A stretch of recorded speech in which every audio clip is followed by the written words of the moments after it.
Hey, everybody, welcome to the show.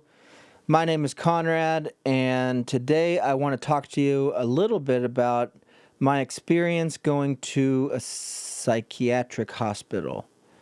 I was put in a psychiatric hospital last year, about June or July, if I remember right. So I'm not that far removed from it, but I remember it's such a strange thing reflecting on how my mindset was at the time. I got put in there because for about a week leading up to it, I refused to eat. And the reason I had refused to eat was because I didn't think that I deserved food. I didn't think I deserved it. And I was going through this whole time of starting these different medications because I had just been diagnosed, going to therapy. I was going to therapy, as meeting with a psychiatrist, but my mind wasn't able to accept the things that they were telling me. Like in my mind, I felt as I was coming down from my mania, and I'd never been in a depression. I mean, up until this point, like a true depression, and so I was sliding into this depression, and I don't I didn't know what to expect. I guess before that, I'd always thought of it like others, that haven't had a depression think of it, where you just feel down and you just gotta, exercise and journal and think positively, and you'll be all right, and reframe the thoughts. And it's like it's not really how it is. It's this darkness. It's this you have zero. It's like this weight is on top of you and you cannot move, and your mind starts racing into all the reasons you must feel this way and all the things that you want to fix, that you can't go back and fix. But it's like those things may not have even, in the right frame of mind, you would understand that those are gone and now is now. And sure, if you made the mistakes in the past, but it's okay because you're fine now and you move forward. And when you're in it, though, you don't feel like that. And I was stuck in it, and I was going deeper in it. And even though the psychiatrists were trying to explain to me like how to reframe these thoughts and this feeling of worthlessness, or that I'm a ruined person, I'm ruined, I just couldn't shake it. And so I had stopped eating, refused to eat, and I was having these panic nightmare things that were happening, and it caused this insomnia. And basically, my family was worried that I was a danger to myself, that I was, and I guess it's true. Like, as far as when you have the thoughts, the suicide ideation thoughts, when you have that, it is this overwhelming feeling, like it's all you think about. It's all you can think about. And it's such a strange thing coming from, for me, it was such a strange thing, and I imagine for lots of others, because I hadn't had those thoughts prior to my diagnosis. Of course, I hadn't had 2 acute manic episodes prior to it's like I came from this manic person, which I'd never been before, until it clicked over. And I now the medication kicked me out of the mania, and they put me on medications once I was diagnosed, the antipsychotics. And then they gave me something to help me, anxiety at the time.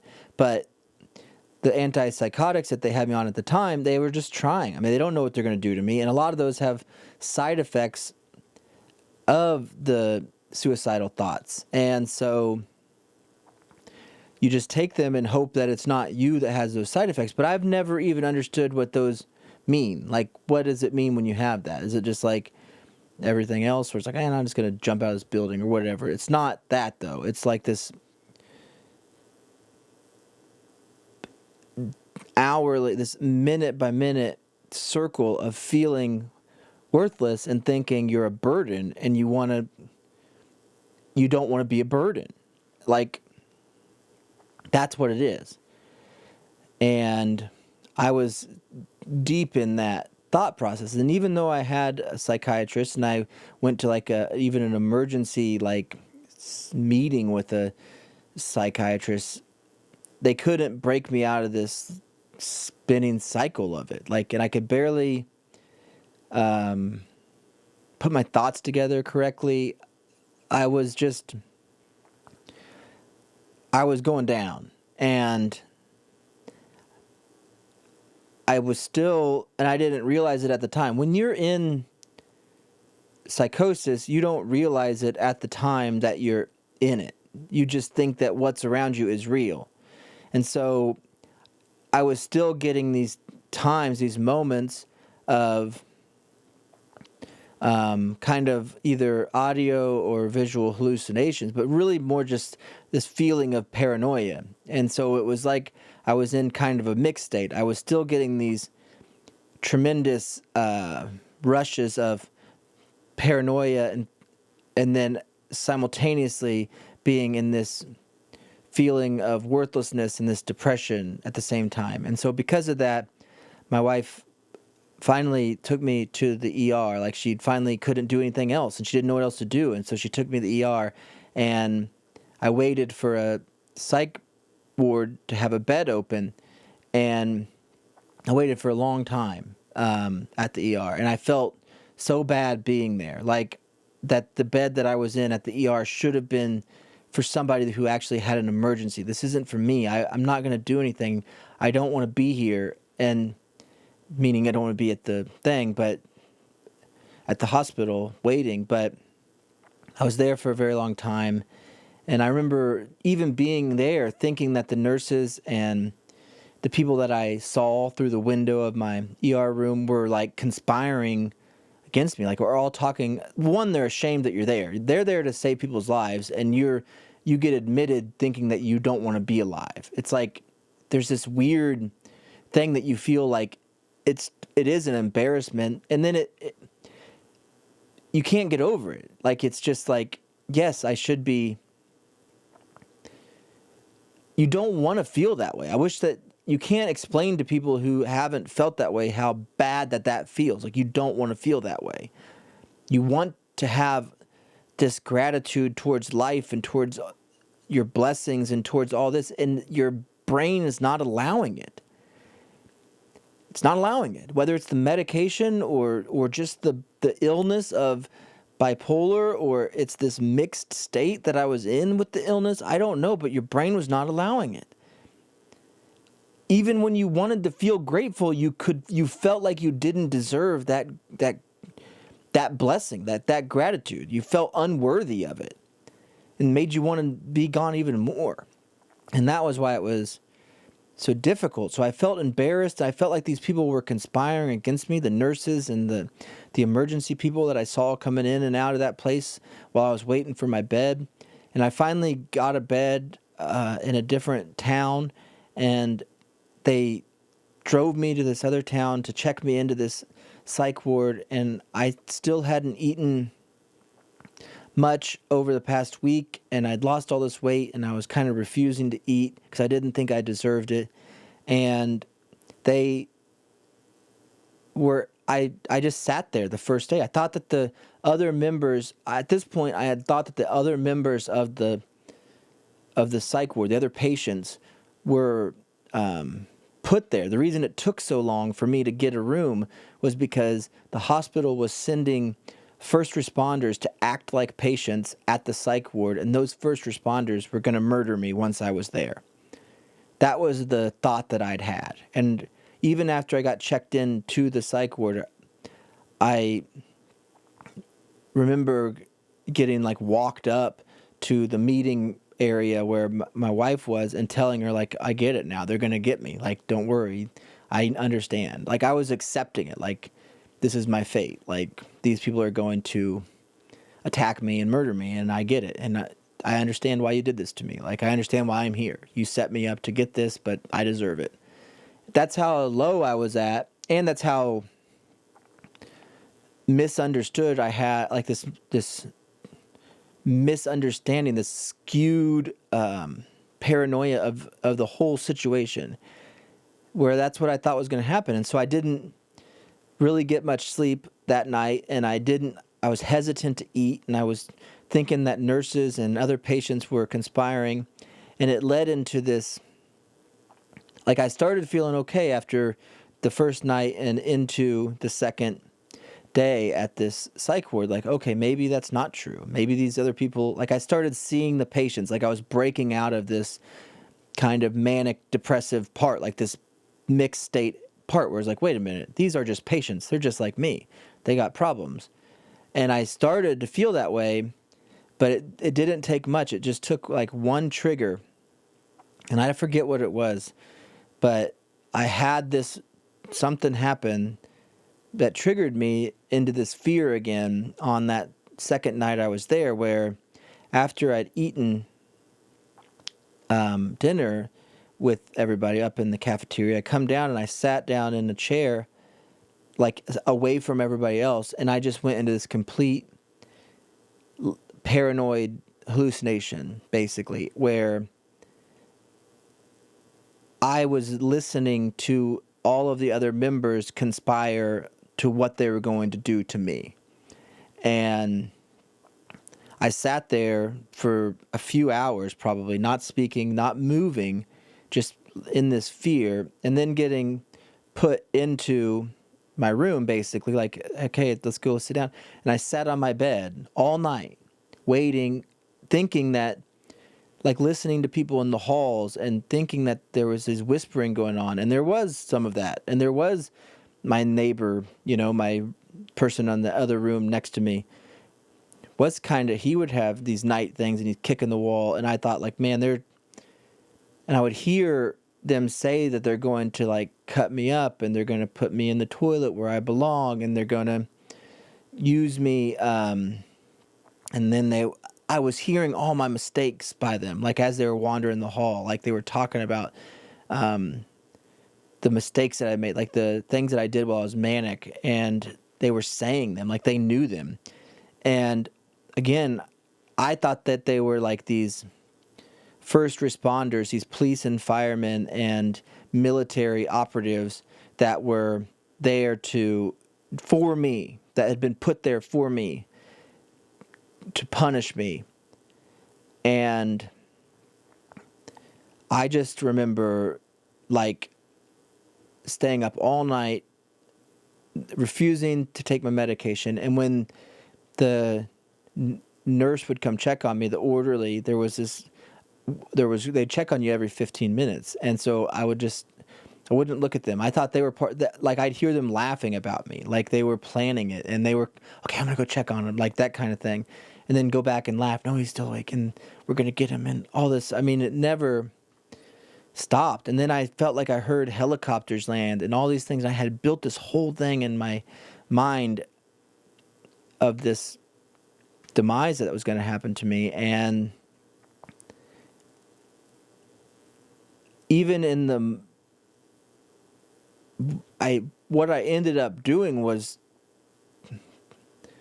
like confessing. Like, I felt like I had to confess, and repent for everything. Not that I hadn't already apologized to the people in my life. Not that an apology is like, it can only do so much. It doesn't change the fact that the things happen, but I felt like I was able to repent. And once I did that, it was like basically this smoke screen got removed and I could see everything for what it was eventually. But it took me a couple days to get there, to see that these were just other patients and they weren't ex-military or, former UFC turned cop turned psych patient that's there to murder me. And it was such a strange, at the time, that's what I'm saying, when at the time, it's very confusing, it's frightening, it's scary. Looking back on it, it's like, why was I thinking that? Was it the medication? Was it the fact that I was coming out of a mania into a depression and I hadn't ever been in that little limbo area? I don't know. All I know is once I kind of saw through that wasn't the case, that they weren't there to hurt me, that they were all just patients and the nurses were there to help me, and I was able to kind of recover and take the medication that, still on. They were trying to get your meds right and trying to get you out of there. And so I realized, okay, that's what it is. Nobody's out to get me. Like, it took that for me to realize. But it doesn't mean you're instantly recovered or you're not in a depression. Once that happened, I still stayed in a pretty deep, in a depression I guess I was able to start framing it a different way. Like, that was the worst it can be. And even at the worst it can be, people were trying to help maybe. That was maybe... I don't know, because you get out, then you feel guilty that you went. Then you feel embarrassed that you went. And then you feel like you belong. Like, there's all of these things keep a cycle on you. But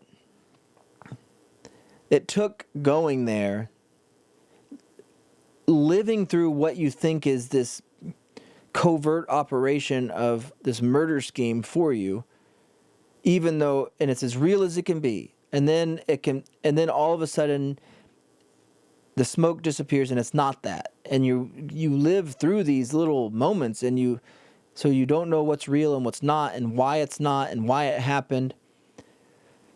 And so after I got out of there, that's when I kind of just accepted that this was a depression. Like, I started kind of trying to do what I'd already was trying to do. I mean, it's not like I wasn't in therapy and I stopped taking or wanted to get off certain medications because I thought maybe, and they were probably contributing to the worst thoughts I was having. But I don't know if it's something that you have to go through every time. I don't know if it's case by case, basis with people. But I know for me, going from as manic as I could be, as the acute mania, and that transition into the depression, that mixed part right there really confused me and caused a lot of problems for me. And I think it's because your body, I don't know. Looking back, I think that's what they call a mixed episode. It's a dangerous part. It's a dangerous time for people who have manic depression when you're in that mixed episode. And so, not that it's not dangerous to be in the manic episode or the depressive, just in there, I think you're really a danger to yourself a lot. And so, and you can't control it. I wish people would understand that you can't, as the person going through it, you really can't control it. You try to reframe it, you try to fix it, but it's what you don't know how to do it when you're in it. And then looking back at it, it's like, I hope I never go through there again. And you do what you can. I'm still not totally out of the depression state, and that, again, my manic thing happened basically in middle April. I forget, around this time, March, April. And then, so it's taken me almost a year. And like, I still, as far as my energy, everything is still not there yet. And I I can't, even though I get enough sleep, I still feel tired a lot, and I don't want to just do, like, I still don't sleep under the covers. And I used to sleep, in my underwear or less in my bed every night. And now it's like I sleep on top of the covers in my clothes. Never been able to do that. And it's kind of a weird, I don't know if it's a side effect of depression. I'm sure it is. But I'm clawing out of it. I think I'm doing a lot better. And I don't have the thoughts like that are just, they permeate those thoughts of worthlessness, those thoughts that you don't belong on this earth anymore. When you get those thoughts, you do need to reach out to somebody, because it's not true. It's not true. It's your brain playing a trick on you. And so the best thing I think you can do is to tell somebody that you're having them and let them get you some help if you got anybody, or go check yourself in and tell people you're having them. I know that there's hotlines and stuff you can call. People will get you help, because those aren't real. Those aren't real thoughts. Meaning they're real to you, but it's not true. And I don't know how else to say it. And it makes you feel embarrassed to have them. I understand that now that you do all of that. You feel ashamed. And I think that contributes to the depression that you stay in for a while. This shame that you ever had those thoughts. So, but I do appreciate all the people there's been a lot of people that have commented and helped me just by, with their comments and saying that they got a family member going through it, or they're going through it themselves. And, as bad as my manic episodes were, all of it is such a strange thing.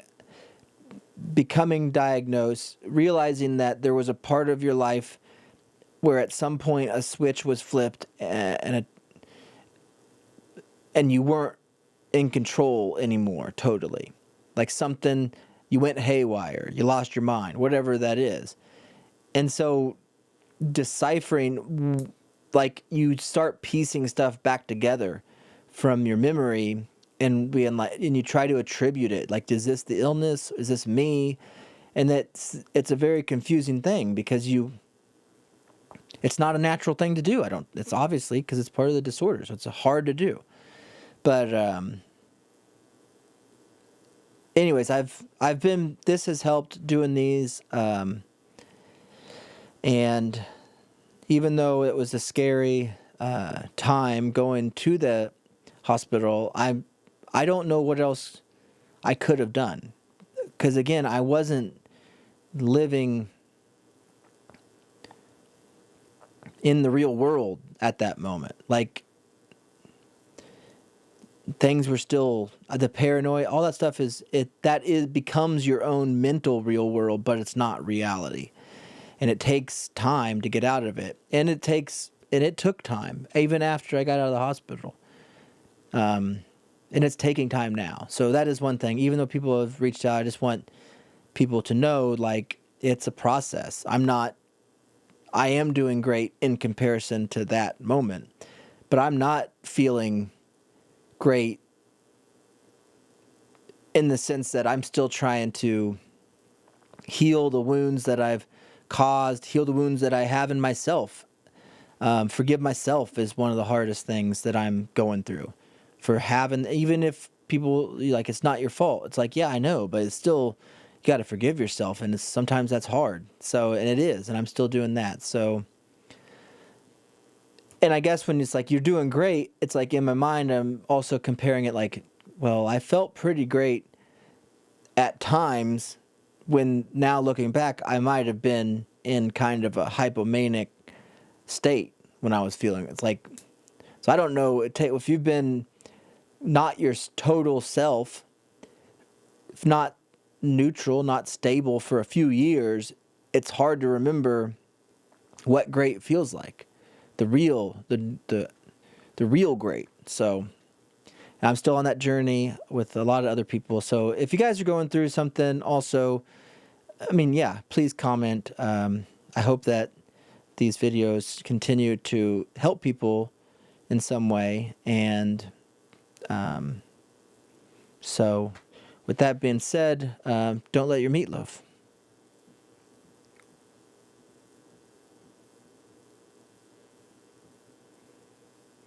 I was going to try to keep this under 10 minutes. So 25 is pretty good for me. Have a good one.